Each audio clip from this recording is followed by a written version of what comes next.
মায়াপুর একবার 1984 সাল মনে রাখবেন, 12ই মার্চ রাত্রি 12:45। কত সংখ্যাটা মনে রাখবেন, কত সাল? 1984 12 মার্চ রাত্রি কত? 12:45 মধ্যরাত্রি। সেই সময় মায়াপুর এত সজ্জিত ছিল না। সেখানে 30 জন সশস্ত্র ডাকাত বন্দুক নিয়ে মায়াপুর আক্রমণ করেছিলেন। যখন মায়াপুর আক্রমণ করেছিলেন, অনেক ভক্ত, আমাদের 2 জন মহারাজ, একজন মহারাজ দেহত্যাগ করেছিলেন, একজন মহারাজের হাঁটু পর্যন্ত তাকে অপারেশন করে কাটতে হয়েছিল, এবং কত ভক্ত আহত হয়েছিলেন। এবং গুরু মহারাজ তার ছোটবেলা থেকে সুর জানতেন, উনি তার এটা ছিল, এটা দিয়ে তিনি প্রতিহত করেছিলেন। অনেক ক্ষতি করার পরে এই 30 জন ভক্তকে অনেক যুদ্ধ করে মায়াপুরবাসীরা ওই সময় নিরস্ত করেছিলেন। পরের দিন ধীরে ধীরে সমস্ত ভক্তরা ইষ্টপুষ্টি করলেন, কি করা যায়, এই মায়াপুরকে কিভাবে সুরক্ষা দেওয়া যায়।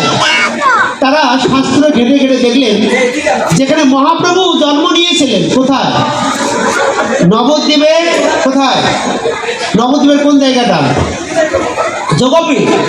সেই যোগপীঠে দেখা যাবেন, যোগপীঠের মূল মন্দিরের পিছনে একটা মন্দির রয়েছে। সেখানে সেই উগ্র লক্ষ্মী নৃসিংহ ভগবান প্রতিষ্ঠা করেছেন কে? স্বয়ং ভক্তিবিনোদ ঠাকুর এবং ভক্তি সিদ্ধান্ত সরস্বতী ঠাকুর। ওনারা সেই ধামকে সুরক্ষা করার জন্য ওনারা এই ভগবানকে প্রতিষ্ঠা করেছেন। এইবার ওনারা দেখলেন যে আমরা যদি এই যে উগ্র নৃসিংহদেব, প্রহ্লাদ নৃসিংহদেবকে যে আমরা প্রতিষ্ঠা করি, তাহলে মায়াপুরকে কি করবে? সুরক্ষা দেবে।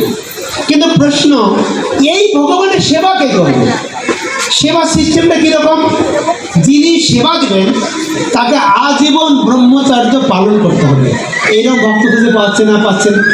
তখন এই যে 2 পূজারী ছিলেন, শ্রীপাদ পঞ্চজাঙ্গির প্রভু এবং শ্রীপাদ জননিবাস প্রভু, আপনারা জানেন মায়াপুরে 2 ভাই বিগত 40 বছর ধরে একটানা এই রাধা মাধবের সেবা করে যাচ্ছেন।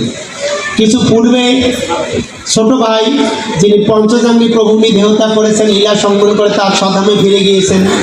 তিনি ব্রত নিলেন যে আমি সারা জীবন এই ব্রহ্মচর্য পালন করব, আমি এই নৃসিংহদেবের পূজা করব।